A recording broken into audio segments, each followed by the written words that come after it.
Are you the bottleneck in your own business? On this week's Profit with a Plan, I sit down with Eric Williams, founder of Willity and a master leadership transformation and business systems. After guiding over 300 entrepreneurs and managing over 1,000 employees, Eric shares his proven strategies to help overwhelmed leaders break free of the daily grind. You know it.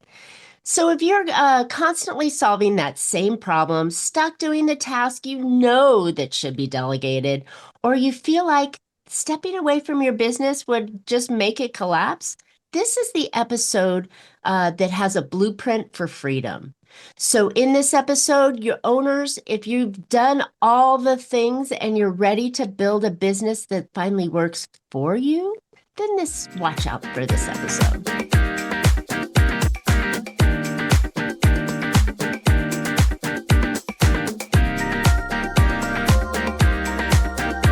Hey, entrepreneurs, are you working too hard for too little profit? Well, welcome to Profit with a Plan podcast, where we help you scale smarter, increase profitability, and build a business that's worth more, whether you keep it or you sell it.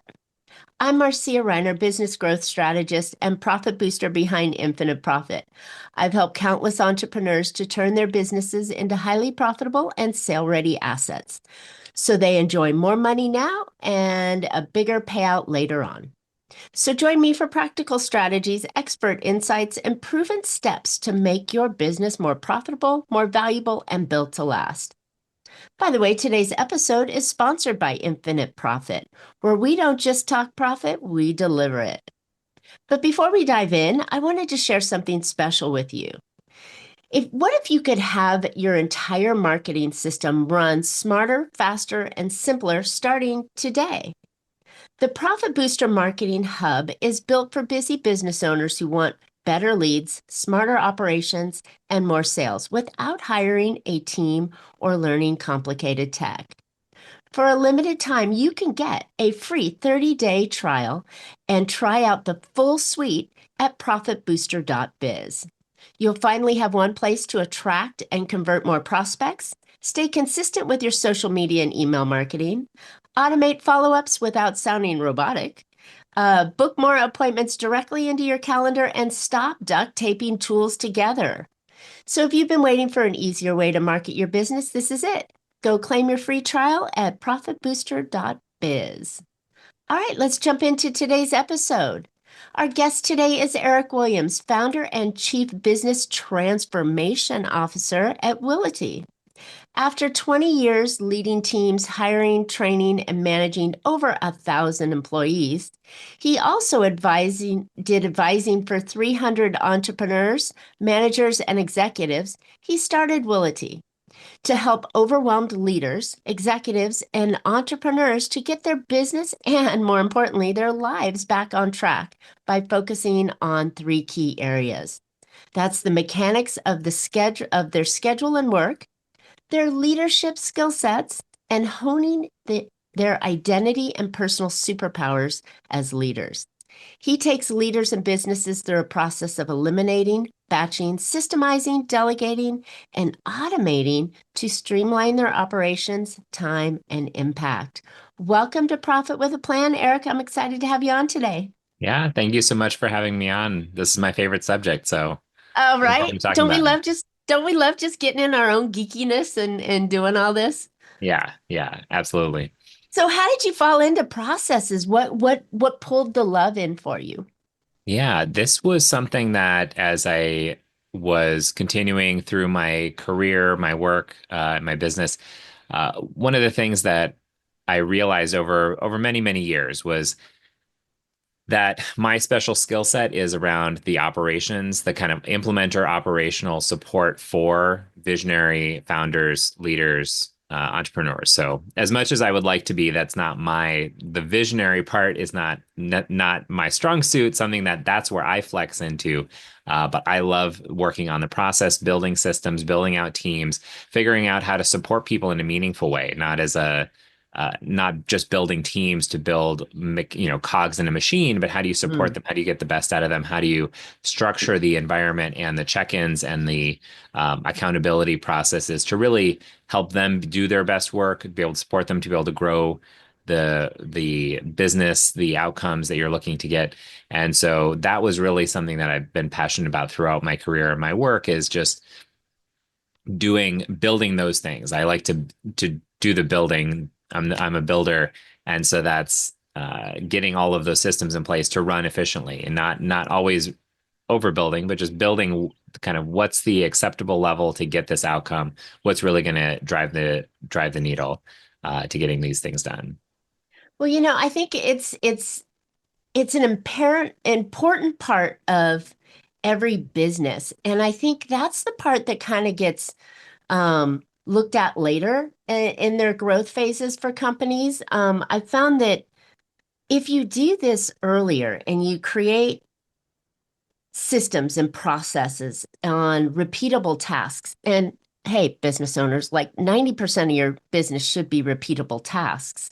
Wash, rinse, repeat. It makes scaling and growth and hiring and everything so much easier. But I feel like many business owners, they get going, they're busy swinging the hammer, putting out fires and chasing customers that they forget that it could be a whole lot easier if they just kind of created these systems that are duplicatable by others, right? Mhm.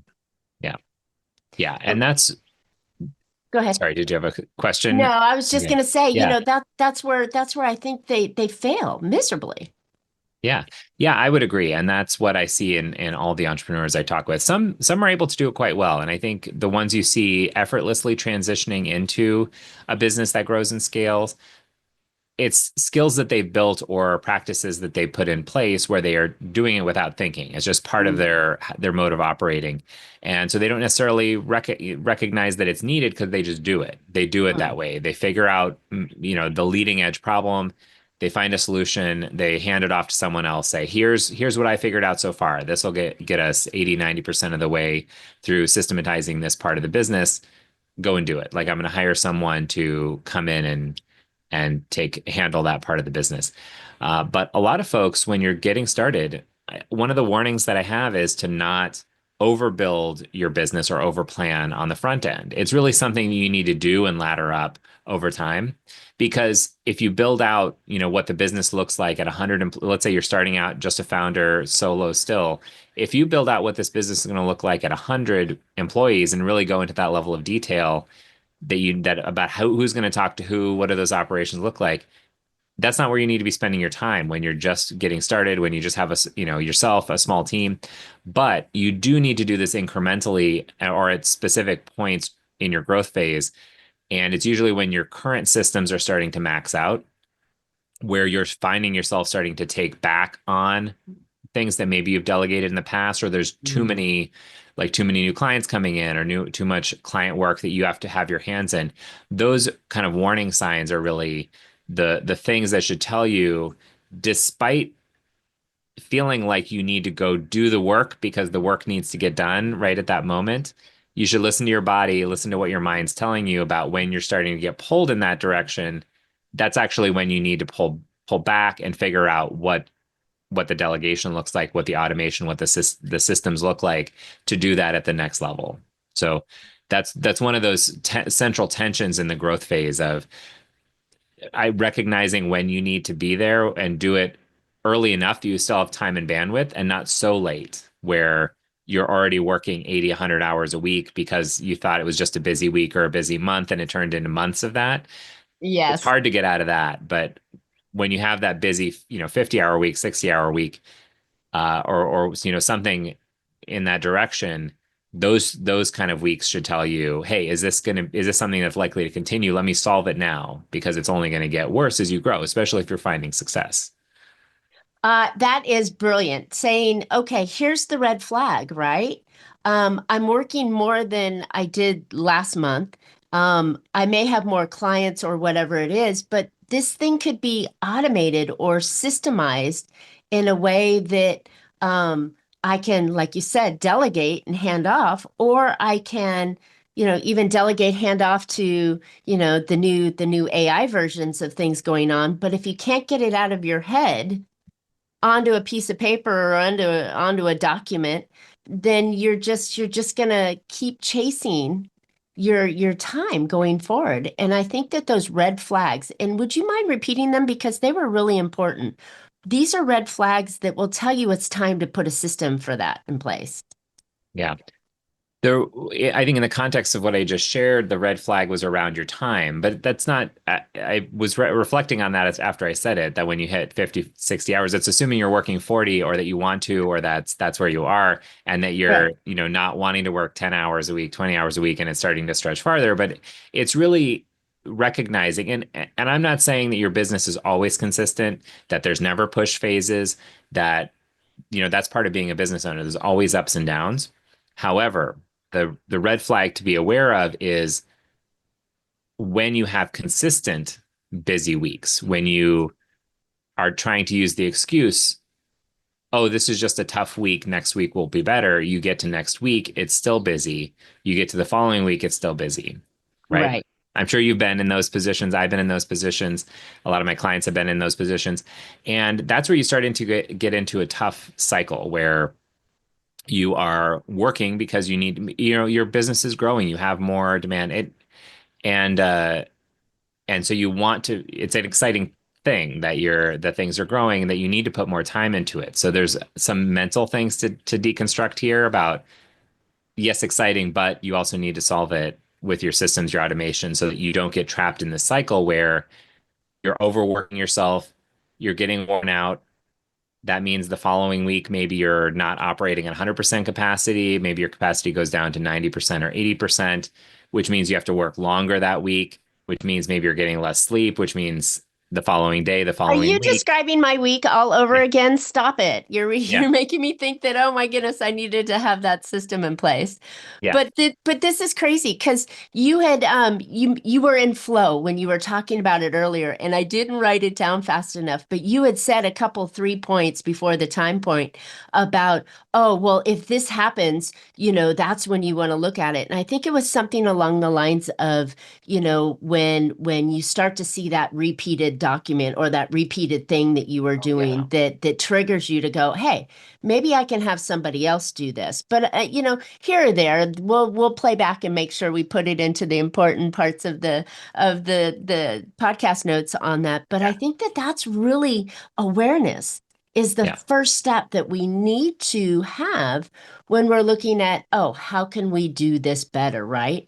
We're building a mousetrap. If we can do it better, faster, stronger, cheaper, right? Then we can be more profitable in our business and start to have the freedom that Yeah. we all required or requested when we, raised our hand and said we wanted to be business owners. Yeah. Yeah. Oh, And I can definitely speak to that about some of the other ways that this shows up is anything. So maybe I'll phrase it somewhat differently. If you're doing the same thing multiple times, especially if it feels like you're reinventing the wheel multiple times for what should be a process that is fairly straightforward, that's when you need to start documenting it. And documenting doesn't have to be like a big binder of SOPs. It could be a recorded video. It could mm, be doing some voice chat in AI to summarize into, hey, here's how you do it. You can also delegate to yourself. We're talking about saving mental time and energy as you're growing your business. And if you're doing something once a month, it's easy to forget given the hundreds of other things you have to do between, the first of the month of this month, first of the month of the next month. You have to do it regularly, but it takes your brain a long time to get back into that. What do I need to do? What's the step here? Where do I have to go in the software?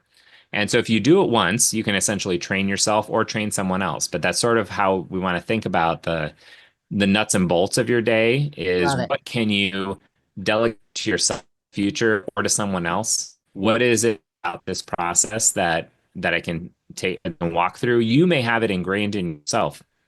It may feel like intuition, but it really is a combination of your decision making, your upbringing, your educational background, your work background. All of those things feed into the shorthand that your brain and body just kind of execute this way. It feels like natural. intuition, but it's something you define. And that's when you mentioned about what can get delegated or how difficult it is for people to figure out what to delegate. Communication is such a fundamental thing about leadership, leading a business, growing your business.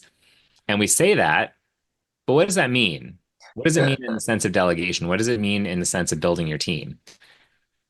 Being able to scope out a project, being able to define here's where you have flexibility to make decisions. Mm. Here's where you don't. Here, the places you don't is because I've spent time figuring out this is how to get this great outcome repeatedly. You have to do it specifically this way, this way, this way.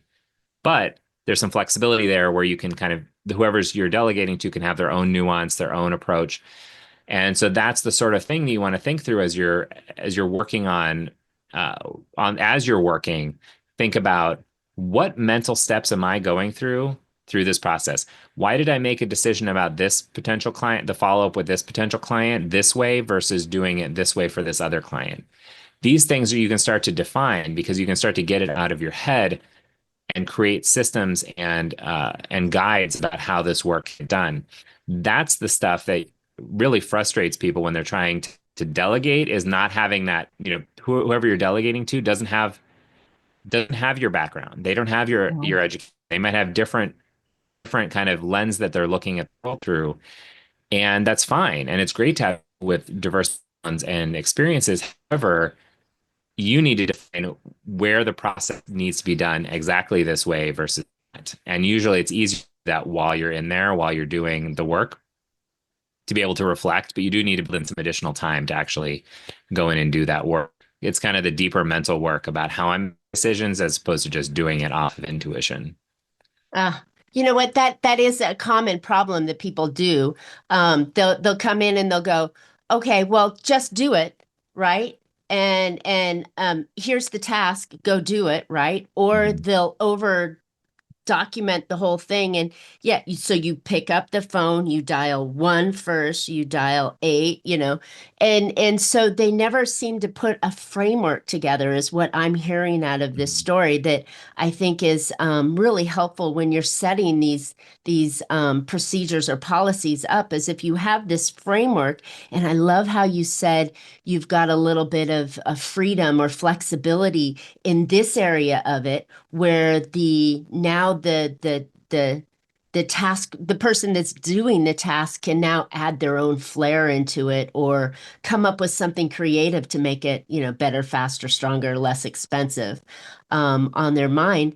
But I think that's the piece that's missing, because I have to say, as a business owner, you're like, oh my God, it's easier if I just do it rather than having to explain it and tell you and have you do it. So so getting this out of your head and kind of that framework of going, okay, if I'm going to do this, how can I do it easier?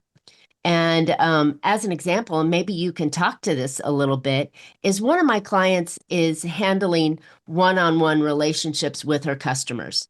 And she thinks that it's got to be, specialized and personalized and everybody's different. And I'm like, no, not really. You're doing a standard framework. They may have a different problem you're working on, but chances are you're doing most of the stuff systemized. Mhm. So, how do you get them to start thinking that what they're doing is a system?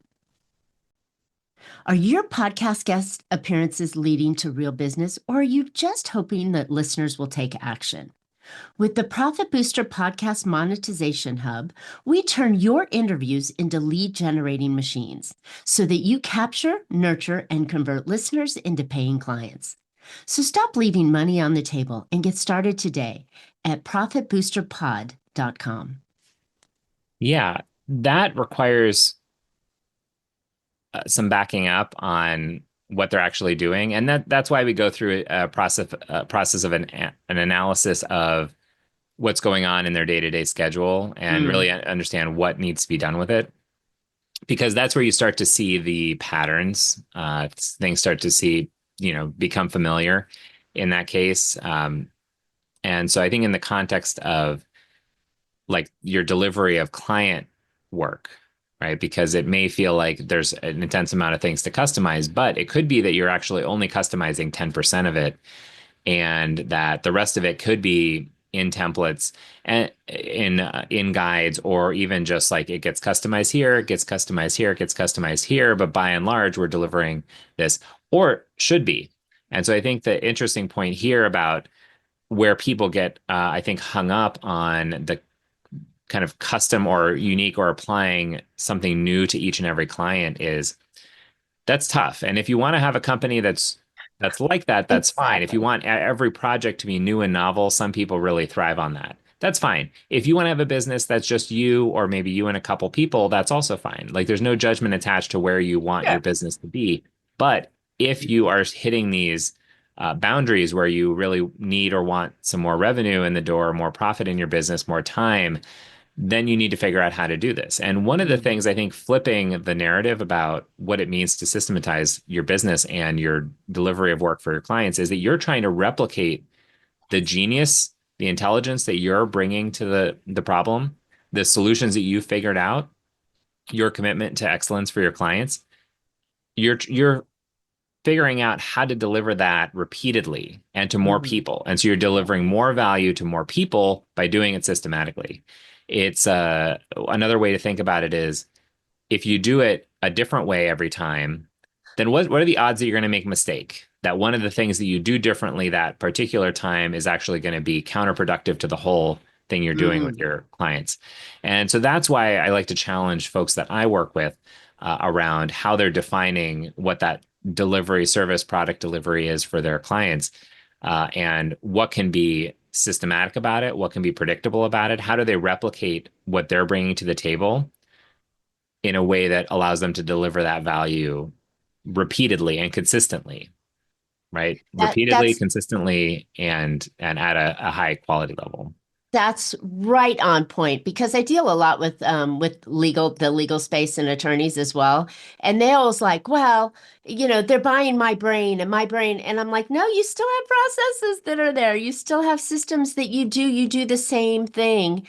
It's just the problem that they got in may not be the same, right? You still have the same challenges and roles, and like you said, 80 or 90% of it could be repeatable, right? And then the little piece on that. And I think when we look at businesses too that tend to serve too many industries or too many products, or try and do the pellet gun firing squad on their marketing and going out to everybody, that if they narrow in to the main problem that they solve, and create some systems and processes behind that first, I think that makes their business easier to run as well. Yeah. And then they can expand out to replicate other lanes or pillars or avenues that they can go on. But I think having this conversation on the value of processes is, I mean, it's essential for running your business, whatever business it is, manufacturing to customer service to legal to, coaching or whatever it is. They're all processes, right? I mean, Yeah. come on. Yeah. Yeah. You're going to rise to the level of your systems in your business. And Mm. that's it. And again, it could be one, solo, could be one person, it could be a larger team. And some people hit this at 50 employees. Some people hit this at 100 employees Really? where they have been able to grow to a certain point, but then can't extricate themselves from things at a different level. And that's why I said this is a skill you need to build, but also something you need to reflect on All regularly. the It's not time. something you need to think about every single day. I actually have an argument to make about how you can think about it every single day, but it's about creating these increments in your business in the growth where you can take a breath, you can take a look back, you can reorganize your business of what it needs to get to the next level. And sometimes it's going to be every 6 months, sometimes it's going to be every couple of years where you really need to go through this, deeper reorganization and get yourself out of the habit of workaholic work. If you tend to grab the kind of nuts and bolts kind of responsibilities, if you just have that habit but don't want to have that habit, that's where you'd want to put in these incremental times you and assess what's going on and kind of do a full look back at what you can get off the plate. Yeah, that's really important for those business owners that got into business thinking that they're going to have, more money and more free time when in fact they're working longer hours and getting paid less because they're doing work that they probably shouldn't be doing based on their skill set, right? And so by setting these systems up, you can actually, as we said in the intro, like take a vacation and not have your phone, glued to you because you're the blockage in the funnel or in the system that your team now knows exactly what to do and can execute it on your behalf, right? Which is Yeah, to me yeah, a dream of a business. You can yeah, then be the leader, not the doer. yeah. And that's why when I get back to the delegation piece, because remember when I talked about like here's where you have flexibility, but here's the rule. Here's the rules. Here's the rule book. Here's the framework for making decisions. As long as you can trust someone to execute that, which is a different bucket. But people that you shouldn't hire anybody that you can't trust.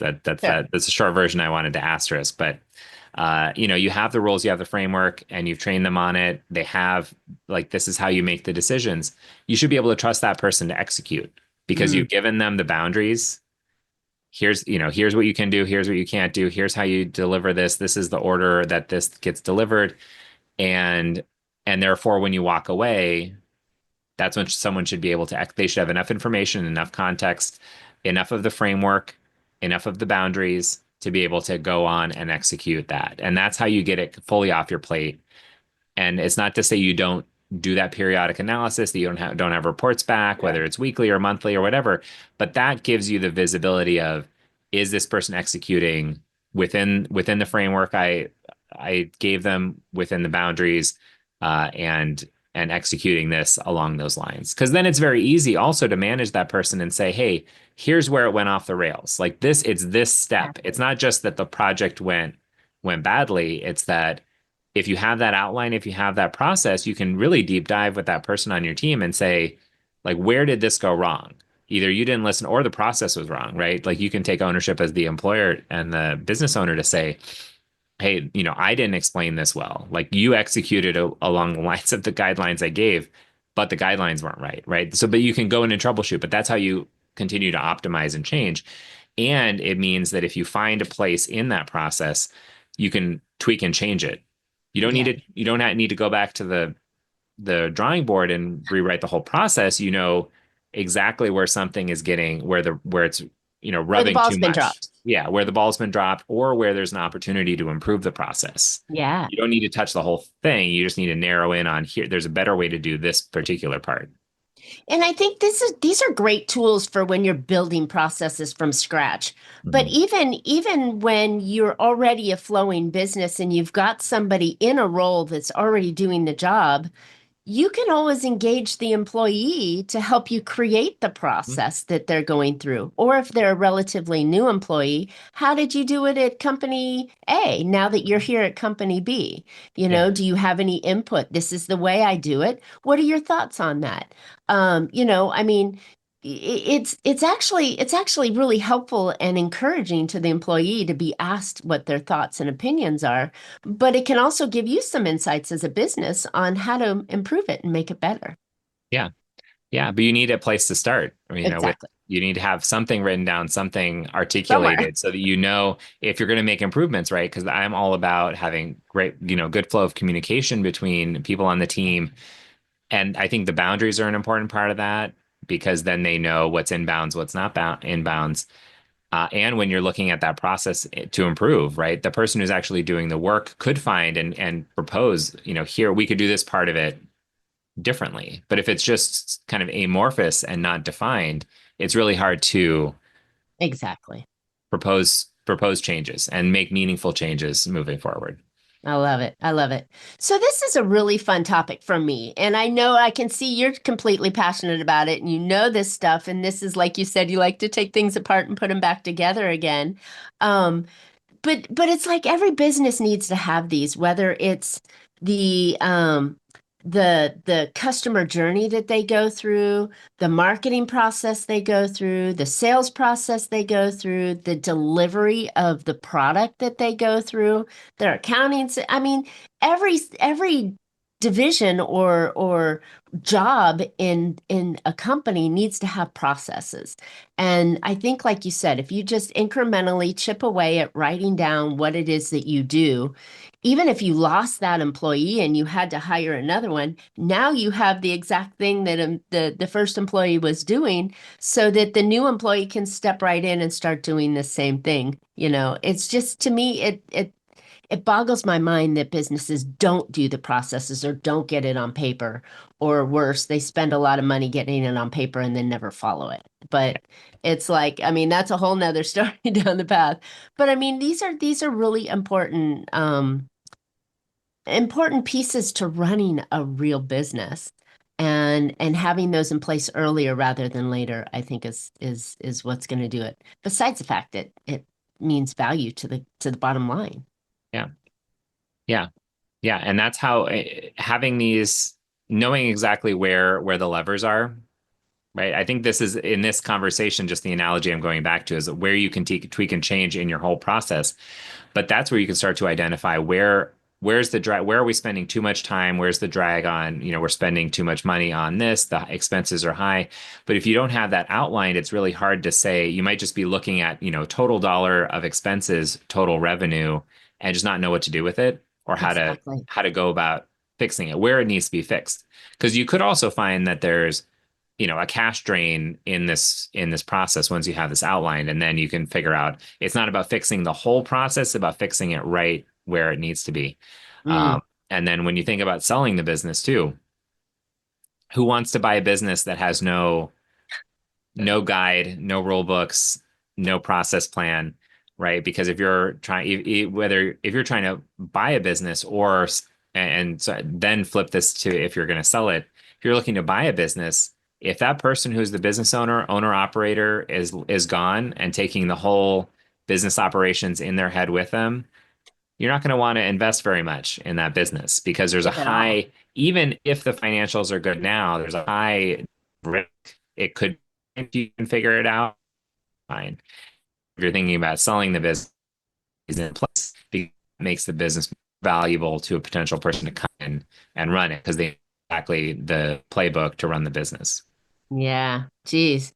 All right, Eric, I know we can go on and on and on about this because there's so many reasons you want to have the systems in place, and then how do you do them properly, and then what's the benefit for them? Processes are just essential for everything you do and in your company, and it would be better to have them documented and moving, because then you can make better decisions as well. But like I said, we can go on about this for a long time on it, but where can listeners find out more about you and your company and how they can start to improve their processes? Yeah, the best place to start is on my website, willity.com.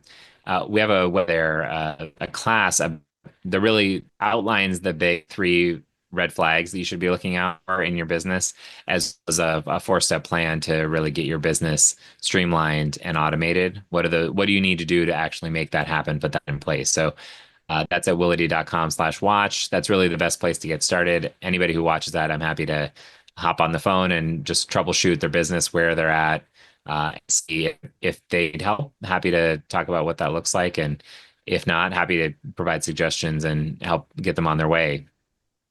Awesome. Awesome. Great idea. Great place to get started and looking at your processes to improve them and make them a little bit stronger. So thanks. We appreciate the opportunity to do the video and the training and looking for those three red flags. So that was such a brilliant start on this, to talk about the warning flags that say you need to have a process or you need to fix your process. So good point on that.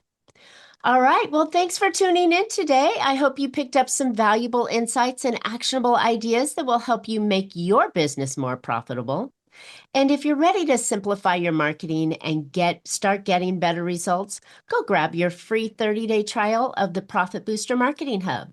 No tech headaches, Just smart, streamlined marketing that works.